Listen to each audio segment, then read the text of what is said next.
Hey there, swim fans. Here's another episode of Whiteboard Wednesday, and on today's episode, we're talking about the crossover turn. The crossover turn is used in the individual medley races when you're going from backstroke to breaststroke. In this video, we're going to talk about how you do it and some tips to make it the fastest turn of your IM.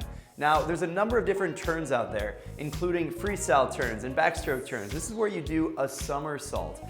You also have open turns, like for breaststroke and butterfly, where you have to do a two-hand touch.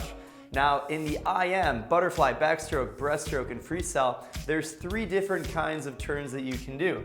You can do butterfly to backstroke transition, the backstroke to breaststroke transition, and the breaststroke to freestyle transition. In this video, we're talking about the backstroke to breaststroke turn. Now, the reason why this turn is so important, it not only marks the midpoint race, the midpoint of the race, but there's a number of different ways that you can do this. Unlike butterfly and breaststroke, where you have to touch the wall with two hands and do an open turn, in backstroke to breaststroke, you have a number of different options. There's actually three different ways you can do this turn.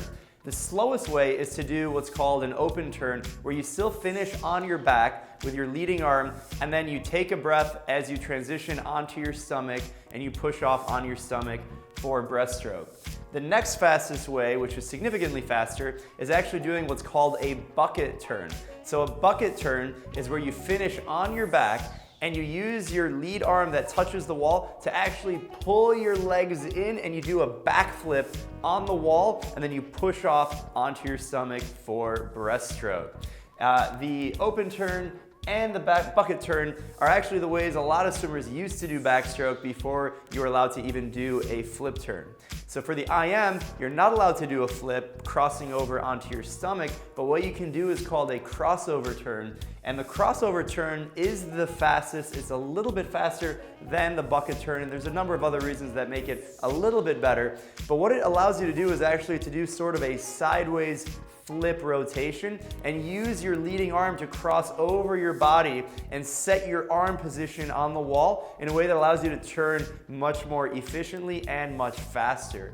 So let's take a look at the steps of doing a crossover turn. So first of all, you have the approach. You approach the wall on your back, you pass underneath the flags, and it's really important to understand your stroke count. So if you're not sure how many strokes it takes from when you see the flags 5 meters out from the wall to actually touching the wall, you need to know that first. Once you know your stroke count, you're gonna touch the wall. Now, the difference between touching the wall for a crossover turn and doing an open turn is that your top arm will actually cross over your body, and so your arm touches on top of your body as opposed to being underneath. So if you were to touch for an open turn, you might have your lead arm underneath your body and underneath the water, and your top arm is actually dry out of the water. For the crossover turn, this is the biggest difference, and this is where you're actually reaching over your body and your top arm and shoulder is on top of your body for the touch.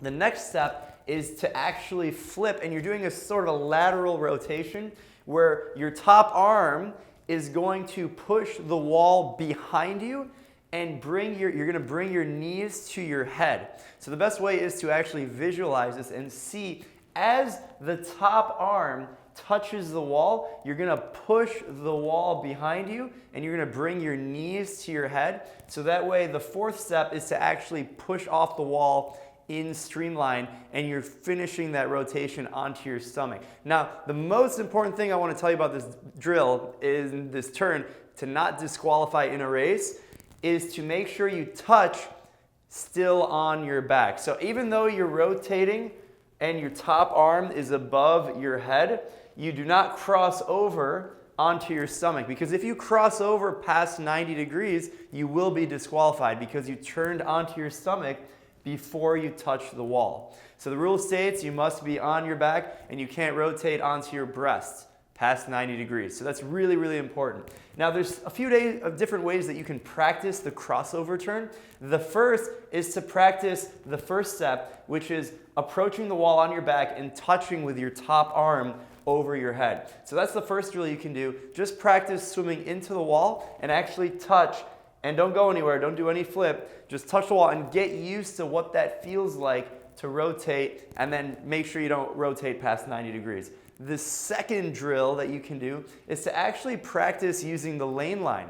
So if you have a swimming pool and you set your body up facing laterally as opposed to the way you normally swim, so just have your top arm grab the lane line and position yourself so that your head and arms are at the lane line itself. You grab the lane line and use the lane line as leverage to practice pulling as if you were pushing the wall behind yourself. So if you remember, your arm comes over, you touch the wall, and you use the wall to push it behind you. Do the same motion on a lane line, grab the lane line, and practice what it feels like to pull yourself through that motion, and practice getting your knees up to your head. And the third drill, I would say, similar to when you practice a freestyle flip turn, is doing it in the middle of the pool. So it really forces you to make the mechanics correctly. So practice swimming backstroke, and then practice the top arm crosses over, and actually do the full crossover turn when you're not at the wall. And if you can do it in open water, you're definitely going to be able to do it at the wall when you have the leverage of your top arm actually grabbing the wall.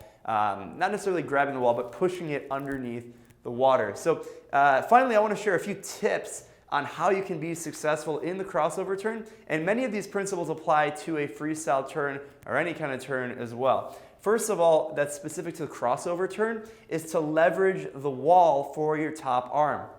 If you don't really have a good grip on the wall, it's going to be really hard to actually leverage your body to do the rotation, right? And that's why it's important to practice in the open water in the middle of the lane, because if you can do it in the middle of the lane, with the leverage of just your hand pushing on the water, you're going to be able to do it with your core strength regardless. But focus on leveraging that top arm to really drive that and start that rotation. Secondly, make sure you're in a tight ball. This is a lateral rotation. It's a lateral flip. So make sure you're really tight. You bring your knees into your head, really compact. This concept applies to every single kind of turn, whether it's freestyle, backstroke, breaststroke, or butterfly, or any of the transition turns, whether it's open or turn. Focus on being in a really tight ball. You want to be able to rotate as fast as possible. Next, you want to approach the wall very fast. So if you go into the wall slow, you're going to come off the wall slow. This is a turn especially that you need to carry speed into the wall, and don't be lazy. A lot of top swimmers even will float into the wall and they'll come off the wall pretty slow. They might be a superstar athlete in the middle of the pool, but your goal is to maintain speed and push off as fast as you can.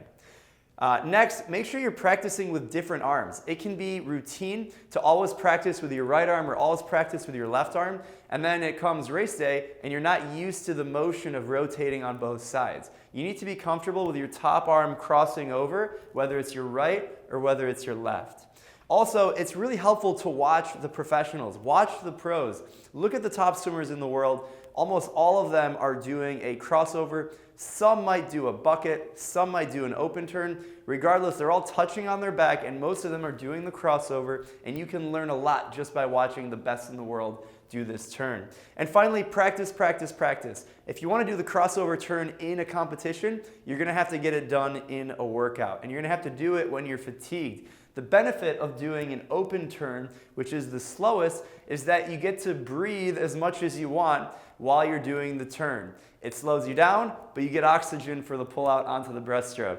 The benefit of the crossover is it's a lot faster, but you're decreasing the amount of oxygen you get along with the bucket turn. So you want to practice and get your lungs ready for what this is going to happen in the race itself. And you also want to make sure that mechanically you're practicing it as much as possible. This is a very technical skill. It has less to do with how in shape you are and more to do with how you're following the steps and how often you can practice it. Like anything, practice makes perfect, and make sure you're focusing on these skills as often as you can. Also, make sure to check out our freestyle how to do a flip turn video, and that has a 5-step process that'll walk you through how to do a freestyle flip turn with some awesome drills that'll make your freestyle and backstroke turns super, super efficient. If you like that video, give us a thumbs up, check out the comments, let us know how we did, and we'll see how we can help you improve your swimming with the crossover turn. That was Whiteboard Wednesday. We'll catch you guys later. Bye.